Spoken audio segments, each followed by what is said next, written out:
My first guests, Darlene and Terrence, have been dating on and off for 5 years, and Melissa and Darlene have been best friends for over 12 years, and she thinks Darlene should not be involved with black men. It's a big problem for them, the way people look at them, their children, the problems that we have within the black community as a whole. So when, we lose another black man, he separates himself from our race, we're losing altogether. Now, what problems do they face, and aren't those problems their problems? Well, until they have children, and then it becomes their children's problems. And a lot of black men date white women for persona, have a baby. I'd never do something like that. Leave, and then she's a white woman stuck trying to raise a black child. It's a hard task for her to accomplish. Terrence, are you dating her for her persona? No, I'm dating her because I love her. Shouldn't that be enough? Darlene, what do you think about what you just heard from Melissa? It hurts me. Plus, I have a son that's related to her. So you have a biracial child? I have 2 of them. Now, Terrence, why is it that you date white women? I'm attracted to them. It just tastes better. Are you not attracted to Melissa or black women? I just couldn't see myself with a black woman. I mean... The brother just said something totally derogatory. I mean, my question to you is, what makes a black woman less appealing than a white woman? I mean, you just said that you love this woman over here. To answer your question, I didn't say black women were less appealing. What I said was, I am attracted to white women. Yeah, doesn't he okay? have, isn't that his prerogative, who he's attracted to? You know? The problem that I have with this brother is that for him to say that he wouldn't date a black woman is saying that he wouldn't date his mother. And if your mother is black and you wouldn't date your mother, that doesn't make any sense to me. So that, to me, is a form of self-hatred. Let me ask you, sir, would you ever date a white woman? I've dated a white women before. Right now, I see myself as needing to be with black women because I think it's important for our race in terms of trying to pull the black family, the black community together and build a nation. That's the only way we can do it, is coming together. Is that too much to ask? That's what I say. Darlene has 2 black children, and she is willing to be cultured. There are times when she'll call me up and she'll say, I'm going through this, and can you explain this to me? Unfortunately, she has these black children, and their black fathers are not there for them to help her raise them. So when her child comes home to her and says, Mommy, I was just called a nigger, she can't say to him, well, I understand how you feel. She can say, I understand you're in pain, but she's never gone through that. It's really a sad commentary about today's society that we even have to have a forum to discuss this. The second thing that I would like to say is, it's not about black man, it's not about white man, it's about human. Human. Wake up! Wake up! Wake up! Campbell's soup. Let it snow, let it snow. Brisk baby! Ernest, I'll start with you. Why are you afraid to introduce Trina to your family? They were raised very bigoted, very racist, and they just would not accept, I have a lot of black friends, and they think that's fine. Being in a relationship, that's taboo. You knew that going into this relationship. Did you think twice when you started to date Trina? Well, of course, I think we all think twice in any relationship. As I'm the youngest in my family, and I'm the favorite, my parents always put me on a pedestal for the rest of my brothers and sisters to say, why couldn't you be more like him? And the fact that if I told them that they might disown me, it creates a tension there. I have a suggestion right off the bat is get off the pedestal. It's lonely up there. Is your husband? Stand up. What a nice couple. How does your family feel about your husband? It was kind of hard for them to practice what they preach. He's good. No one's going to complain about it now, and it doesn't make any difference. I just overwhelmed them with my charm. But I do have... You just overwhelmed me with your charm. I have some advice for Ernest, though. You say that your parents have always held you up as the shining example to your brothers and sisters. Maybe now's the time to make a real strong statement and be a perfect example. That's right. Trina, does it bother you that Ernest has not told his family about you? I would rather that he does tell them sooner than later. However, as far as the reaction, I'm really not concerned. I just wanted to show you and everybody else that I'm very serious about Trina and that I love her very much. Trina, you've made me happier than anybody else in my life, and I want to share the rest of my life with you. I'm asking you to marry me. Wow.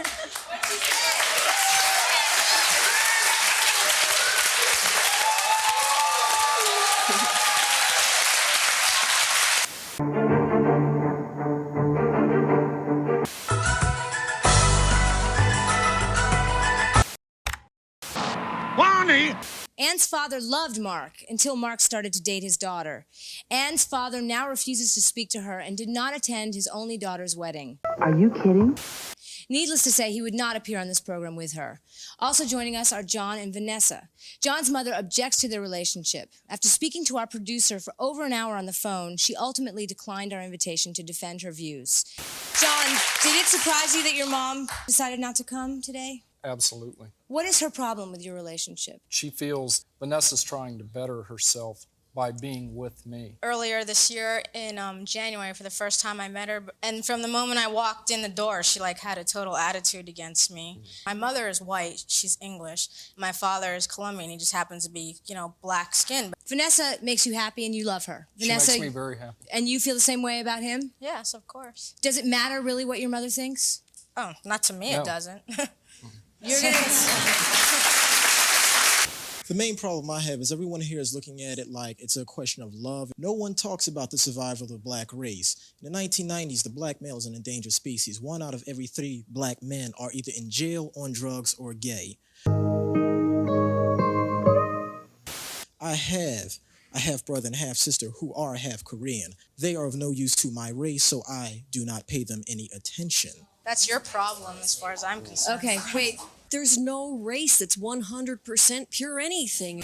Your father loved Mark until you started dating him. Well, he was my brother's friend. When we became a couple, Mark was no longer allowed in the house at all. He wasn't supposed to be near me. And what happened to your relationship with your father? It has declined.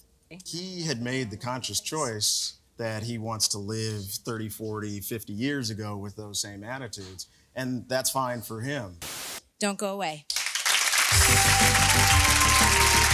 For free, with Education Connection. Get connected for free.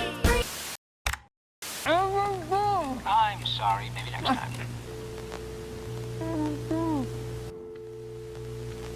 Got milk? Meet Gail Matabani. Gail and her husband Mark, a black South African, were so afraid of what her father would think about their relationship that they married in secrecy. Nobody knew about the secret wedding until their book, Love in Black and White, was published 4 years later. Also meet Professor Maurice Henderson. He is a teacher of African American studies and is opposed to all race mixing. It's dark up here. Why is it that you had to marry in secret?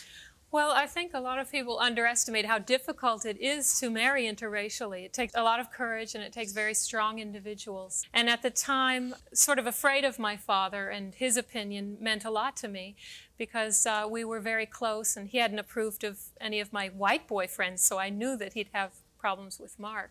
Mm-hmm. And once we were married, I was able to then come forward and have a public wedding, which turned out to be a wonderful thing, and my father actually participated in the service. Now there's some good news for you.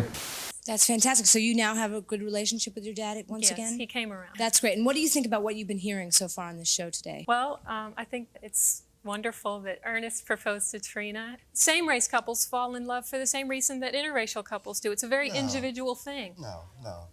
You don't agree, No. Professor Henderson? No.